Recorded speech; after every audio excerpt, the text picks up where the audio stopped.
алма кез келген жерге келеді и ол алманың шоуы болып кетеді.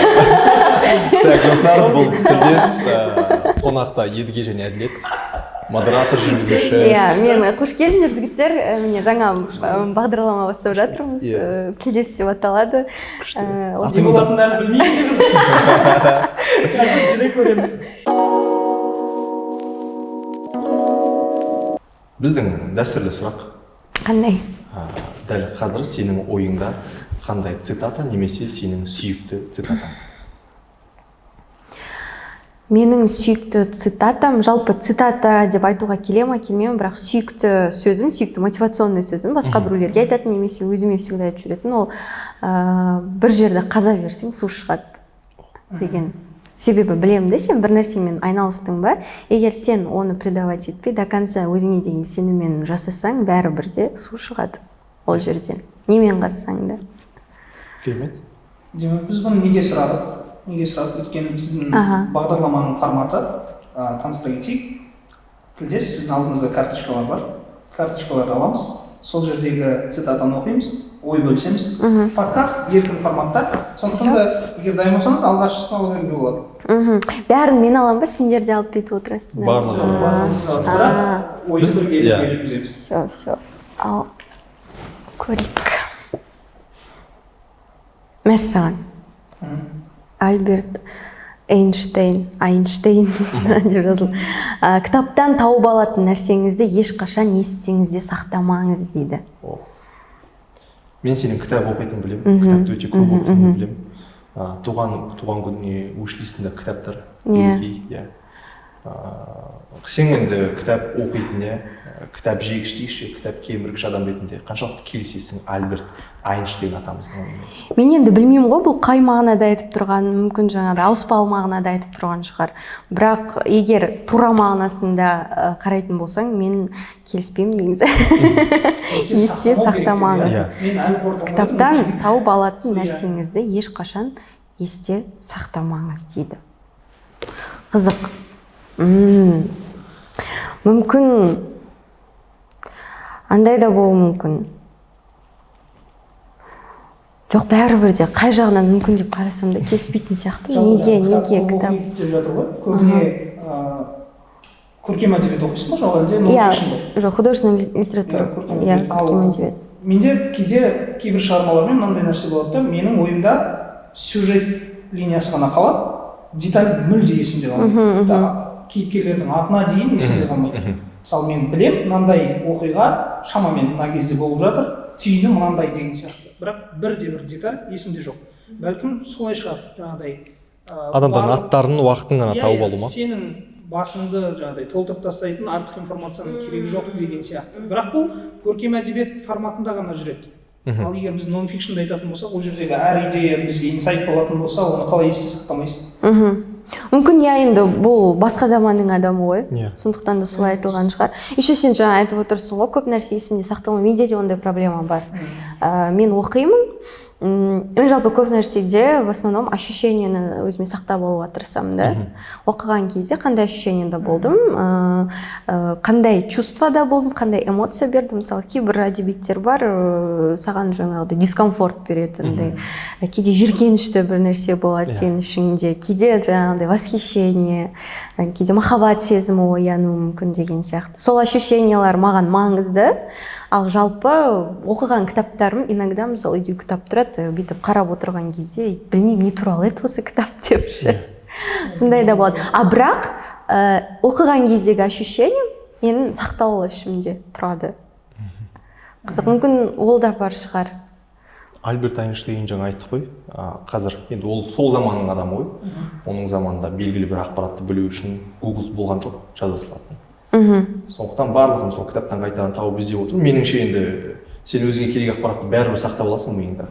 Ал жаңағындай керек емес ақпаратты біздің миымыз, санамыз осы да уақытта сақтап.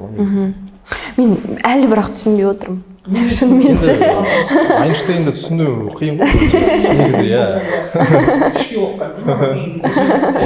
Мамасы мықтысы болған.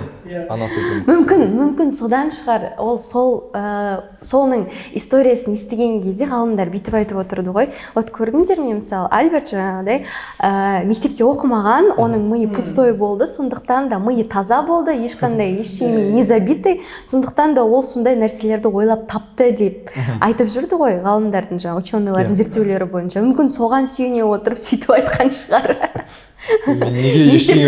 Мектепте оқымаған, оқитын нәрселеріңді маңызды емес, оның барлығы миларыңа сақтамай ақ қойыңдар деп. Сөзбен келіскен жоқпыз да, оны ақтап алған. Ол былай айтты, жарайды енді. Жақсы жұрт қой ол негізі.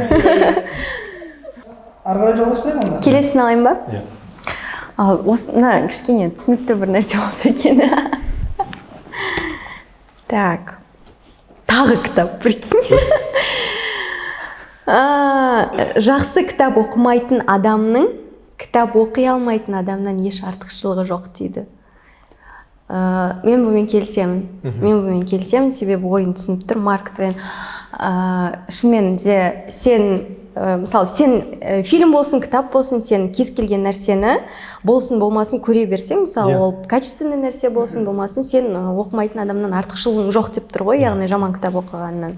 Сондықтан барлығына жалпы интернеттен қабылдайтын контентіңе болсын, оқитын кітабыңа болсын, көретін фильміңе болсын, өте жаңағыдай жауапкершілікпен қарап таңдау керек деп ойлаймын. Фильтр болу керек. Менің бір ағам айтқан бар. Кейде анау үлкен кісілер сөгеді ғой бізді. Жастар қазір кітап оқымайды, жастар қазір үйтпейді деп. Сосын жастар не істейді? Кез келген кітапты алып оқи береді ғой. Иә. Ешқашан кітапты жай ғана оқу керек деп оқымаңдар дейді. Кітаптың ішіне сен белгілі бір құндылықты ал, ертең ол сенің өміріңе керек болсын. Ертең сен өстіп бір топқа түскен кезде, ой бөлісетін кезде саған жаңағы азық болсын кітаптан алған құндылықтың барлығы. Белгілі бір миссия болу керек кітапты оқыған кезде. Мен мысалы көшпенділерді оқыдым ба, яғни сен Қазақстан тарихына бұрмаланған болсын, немесе бұрмаланбаған болсын, бірақ көзқарасы тура солай ғой. Әйтеуір бір миссия, әйтеуір бір ішінен өзің түртіп аларыз бірдеңе табуың керек. Қазір жаңа сен кітап оқы дегенге любой кітапты алып оқи беретін деген сияқты сондай әңгімелерде.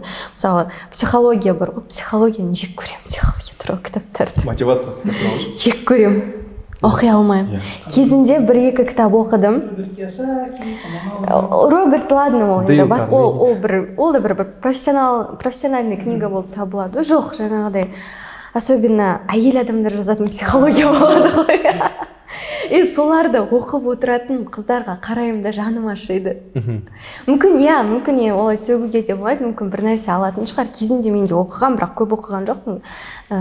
Психологияны оқи алмаймын. Себебі енді плоский нәрсе ғой. Білмеймін, мен түсіне алмаймын. И сол енді кітап оқы деп психологияны 45 кітап оқыды істейтін адамдар бар ғой. Особенно еще қазір көп қой. Бір-екі өмірінде қиындық өтеді, кітап жазып тастайды психология туралы. Мен кітап оқыдым деп. Қандай кітап оқыдым деген кезде тек сондайлар тізіп шығады, нон-фикшнді. Еще 45 түрі бар ғой. Не ной, не плачь, бүйтпе деген сондай. Құрғақ мораль сияқты маған шынымды айтсам, жай ғана ақыл айтудан шаршады ғой енді қазіргі жастар, бізге ақыл айта бермеңдерші дейді ғой. Ал жаңағындай кітаптар шынымен құрғақ моральға толы. Былай істеуге болмайды, былай істесең жақсы болады деген ой. И то бәрінде бір нәрсе айтылады. Бүкіл кітапта бір нәрсе айтылады, просто әркім өз тілімен айтады да. И бәрі бірде, мен ойлаймын, чужой опыт не опыт. 45 мың кітап оқы, сен онымен өзің сол нәрсеге тірелмейінше, сен бәрі бірде біреудің опыты арқылы, кезінде осы адам қателескен кезде былай жасапты ғой, мен солай қателеспешін былай жасайыншы деген адамды көрмеппін. Сен бәрі бірде тіреліп келіп, өз проблемаңды өзің шешесің. Сосын бізге келерсе, үнемі күлетін неше оқыған кітабын санайтын адамдар болады ғой, және оны Инстаграм жариялайтындар болады. Мен бүгін, мен осы айда 4 кітап оқыдым, және менің түйгенім мынау. Жоқ, ол кітап санайтындар жарайды. Мен айда, мысалы, осы айда мен 4 кітап оқыдым дейді, ол да бір түрлі. Енді бетін санайтындар. Бүгін мен кітаптың 10 бетін оқым керек. 10-шы бетте ой аяқталмай қалса, не істейсің? 11-шы бетке өтуім керек болады, дұрыс па? 11-ге өтесің, 12-ге өтесің, бір тарауды бітіресің. Ең құрғанда тараумен есептің жоқ. 10 бет бүгін кітап оқуым керек. Оған үшін галстук оқып қояды. 10 бет кітап оқыдым дейді. Келесін аламыз ба? иә мына жерде кітап туралы бітті деп ойлаймыз біз. Көрейік ал. Мәссаған. Кітап туралы. Жоқ. Дәптер. Ілияс Есенберлин. Қызғаныш таза мөлдір сезім дейді. Қызғаныш таза мөлдір сезім. Әдетте махаббат таза мөлдір сезім. Иә. Блин деп айтып қойдым ма? Былай шығар. Мен ойымша эмоциялардың ішіндегі самый искренний нәрсе может қызғаныш шығар. Саған бағынбайтын. Иә, өзімен өзі. Мысалы, махаббат мөлдір сезім, махаббаттың да түрі болады ғой. Мөлдір емес махаббат бар. Түрі бар махаббаттың, қазір особенно қазіргі заманда. Ал қызғаныш ол шынымен де таза эмоция, да? Искренний нәрсе. Әрине, қызғаныш орынды және орынсыз болады, бірақ ол бәрі мөлдір, да? Иә, бәрібір де таза. Таза. Андай либо ондай да, мысалы, махаббат болмаса сен өзіңді алдап, иә, махаббат бар, анау, мынау, ой, сүйем, күйем деп айтуы мүмкін. Қызғаныш либо бар, либо жоқ. Иә. Не қызғанасың, не қызғанасың. Иә. Негізі қызғанышпен де махаббатты өлшеуге болады деп ойлаймын. Қатырақ қызғанған сайын махаббат күштірек деп па? Жоқ, андай, қалай түсіндірсе болады. Егер қызғаныш бар болса, значит эмоция бар. Сезім бар. Сезім бар. Иә. Ол жаңа қызғанышта бөлінеді деп жатырмын. Көзсіз қызғаныш бар, онда ол кезде ол эго деп ойлаймын, адам эгоизмі немесе өзіне деген неуверенность, өзінің какой-то бір таракандары басындағы. Бірақ келісемін сөзбен. Бұрын ойланбаппын. Біліп жүрем, мына цитатаны жаттап алу керек екен. Өте. Ойыңа келген бірінші цитатта енді айтуға болады екен. Иә. Андай өте оңай тез жатталатын цитата. Қызғаныш ең мөлдір сезім. Мөлдір сезім. Қырқаның заманы болғанда неге жазып қоюға болады. Аха. Бірақ көбісі де келіспеуі мүмкін бұл сөзбен. Әрине. Келесін аламыз ба? Қызғанышты жаман деп ойлайтын адамдар келіспейтін.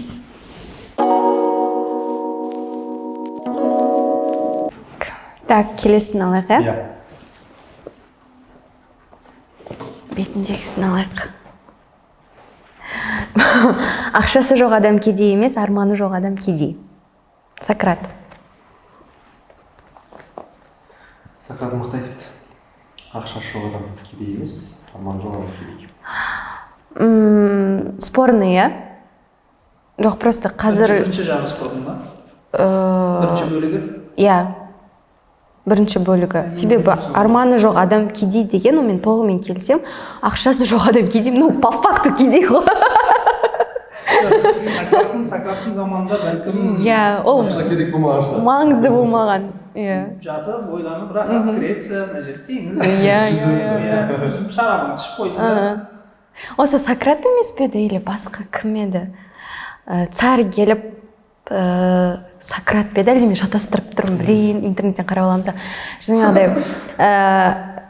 царь келіп Сократ, енді білмеймін, может Сократтың, мүмкін мен қателесіп жатырмын, айта берейін, бір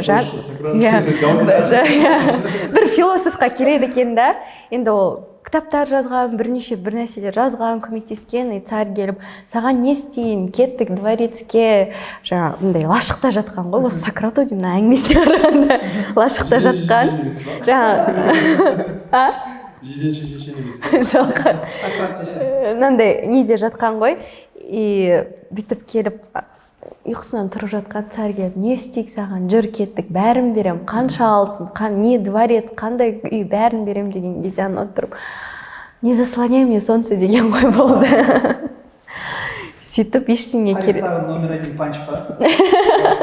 Иә. Сондай болған, осы аудио әңгімесіне қараған кезде. Осы сияқты ғой. Қазір енді ақшасы жоқ адам кедей ғой. Себебі сен мысалы ақшаң болмаса бір қадамда жасай алмайсың. Ақшаң жоқ болып, арманың болса сен өзіңді бай деп айта алмайсың ғой. Арманыңа жету үшін де ақша керек. Конечно. Реалист болайық дейсіңдер ғой. Иә. Қазіргі заманда бірақ Сократтың заманында шынымен бәлкім солай болған шығар. Мен кедей емеспін. Менде Құдайға шүкір бір шүберек бар. Бір шүберек бар. Өзен бар. Қазір шүберекпен де жүре алмайсың ғой дейсің. Шарап бар, жүзім өзі бар. Болды. Ақша керек емес. тек күнде жатпаңдар пожалуйста. Иә, ол кезде солай шығар. Бізге онда мен алмайын келсем, біздің қазіргі заманға салатын болсақ, онда арманға жету үшін де ақша керек. Конечно, сен уже қарның тоқ болмай, көйлегің көк армандай да алмайсың ғой. Армандауға да желаниең болмайды. Қарның ашып жатса.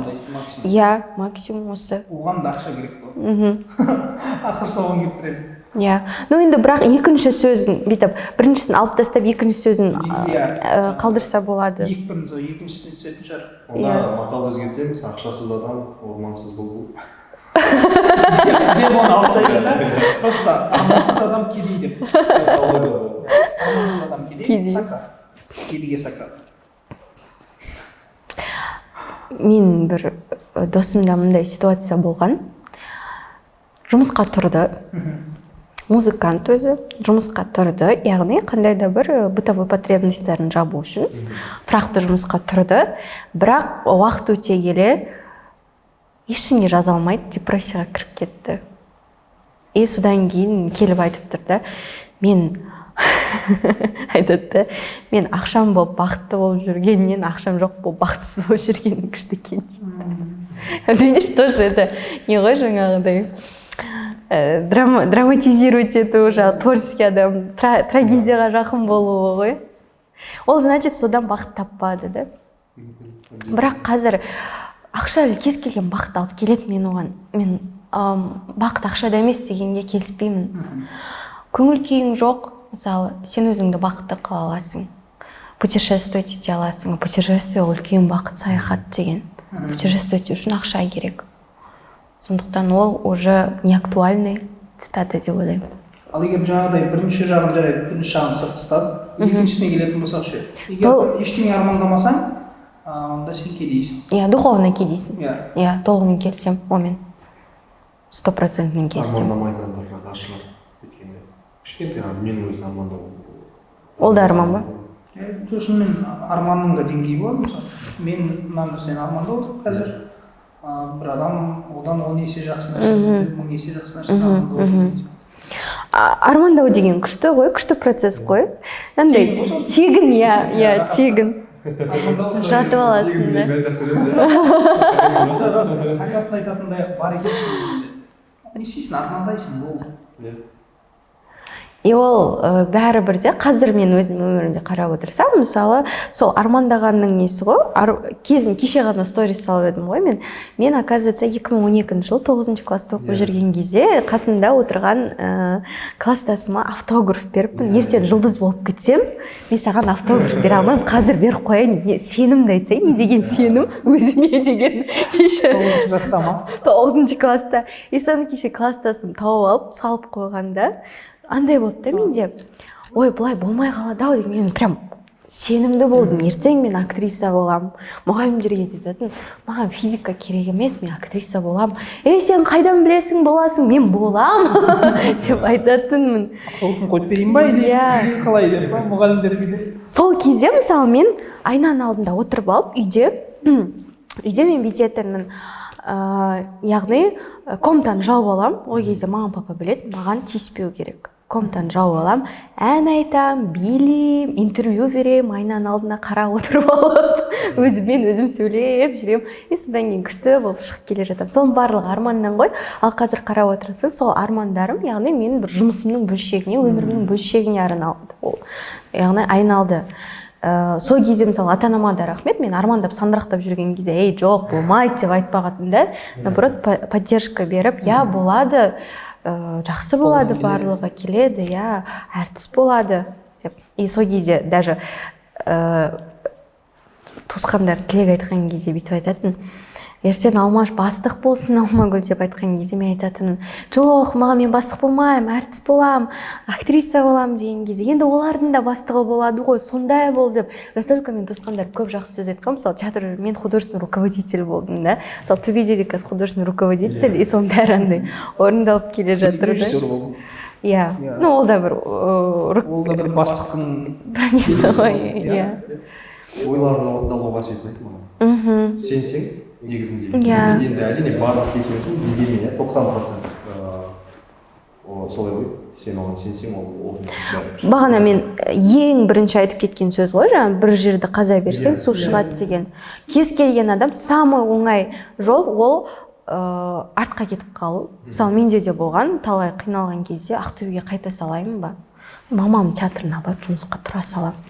Сөйтіп үй бар, тамақ бар, дайын, квартира төлемеймін, тыныш өмір сүре салам деген. Егер сол кезде қайтып келген кезде осының барлығы ештеңе болмайтын еді. Кеттік енді. Келесі ма? Келесі. Ал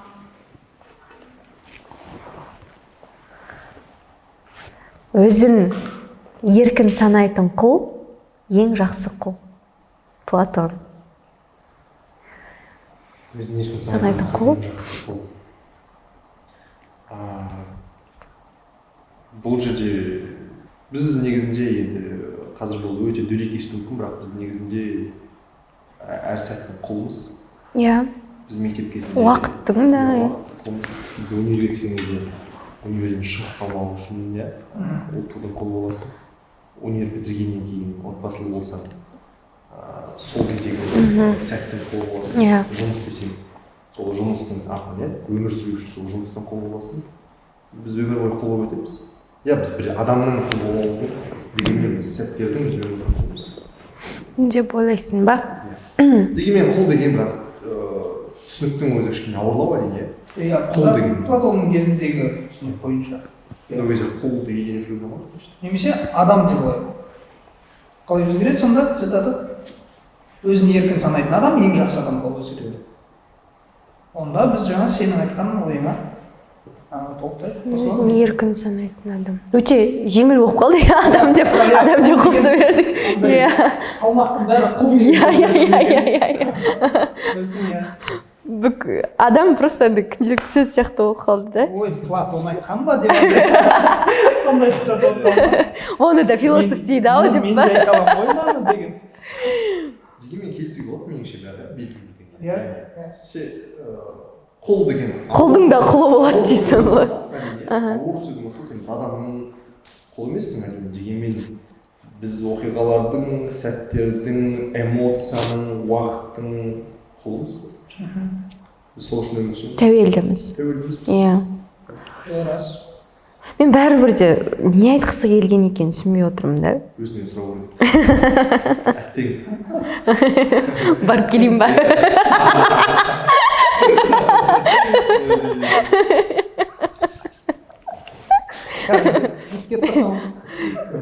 Мен бүгін қатты шутить етпедім негізі. Біздің Қазақстанда мен өте жақсы көретін рэпер бар, Зак деген жігіт. Иә. Сол өмір ойын болса онда джойстикмен деген керемет сөз бар. Оны да цитата ретінде қосуға болады сияқты. Бар ғой. Ертең уақыт өте келе рэперлердің сөздері цитата болып қалады ғой. Өмір ойын болса онда джойстикмен джойстигіңді мықты ұста. Керемет тілектер ұйымдастырып. Иә, просто тілек айтпаңдар. Біздің дәстүрлі сұрақпен бастадық. Енді дәстүрлі тағы бір сауалымыз болсын. Сенен бір цитата болса, жалпы көрермендер және біз есте сақтайтын. Сен немесе өзгертіп алған бір цитатаны естідің, өзгертіп алдың. Немесе бір ойыңа келеді да, мен осыны өзім ойлап таптым деп бір ойлайсың, сондай цитатың жоқ па? Күнделікті өмірде қолданатын, айтатын сондай бір цитата болса, маған деп. Жаңа, кстати, Платон еркіндік дедік қой, соған байланысты бір өзім шығарған жоқпын енді, себебі цитата шығаратын әзірге қасиетім жоқ, келер бір күні. Жоқ, жалпы айта бересің ғой, мысалы ой толған кезде, ой толғау кезінде, бірақ оны сақтап қоймайсың ғой миыңда. Қасыңда енді бір жазып жүрмесе сен құнды андай сөздеріңді. Жалпы жаңа еркіндік демекші, еркіндік мен бір жерден оқыдым, ол кәдімгідей. Жалпы 15 жасымнан бастап біздің үлкен ұстазымыз Кубанышбек Адылов всегда миымызға сол нәрсені қойды: еркіндік, тәуелсіздік, свобода. И қазақша аударып алайын. Еркіндік ол қалаған нәрсеңді жасау емес, қаламаған нәрсеңді жасамау. мен осы ұстанатын үлкен ұстанымым осы. Себебі еркіндікті көбісі дұрыс түсінбейді. Мен свободный адаммын дейді да, ойына келген жасай бастайды, ол еркіндік емес. Ол енді ақымақтық ол. Ал сен егер өзіңе қаламаған нәрсені жасамауға, таңдау жасауға сенде мүмкіндік болса, сен значит свободный адамсың. Кейде маған былай болып көрінеді, ұлы сөздердің бәрін айтып кеткен және бізге ештеңе қалдырмаған сияқты. Тек өзгеріп отырады ма кейбір жерлер заманға қарай бәлкім. Бәрін айтып кеткен сияқты көрінеді, дегенмен көп біз әлі білмейтін дүниелер. Иншалла, келгеніңе рахмет. Шақырғандарыңа рахмет. Ұнады деп ойлаймыз. Өте күшті. Өзімен алдым. Енді бұйырса, тағы шақырып жатсақ, әлі біз талқыламаған біраз цитата қалды. Маған негізі өте... Оны екінші рет шақырамыз. Ой, мен келем қуана. Маған өзіме ұнайды. Мысалы, осындай форматтағы дүниелер. Мен интервьюлардан кішкене шаршап жүрмін да, сенің де миың қозғалады. Сен де, мысалы, мен қазір өзіме қаншама нәрсе ашып отырмын, ойланбаған нәрселерімді. Күшті. Қонақтарың көп болсын, күшті болсын, прям өте керек подкаст деп ойлаймын. Керек дүние қазіргі уақытта. Достар, бұл тілдес, біз қоштаспаймыз. Мен қайтып келем.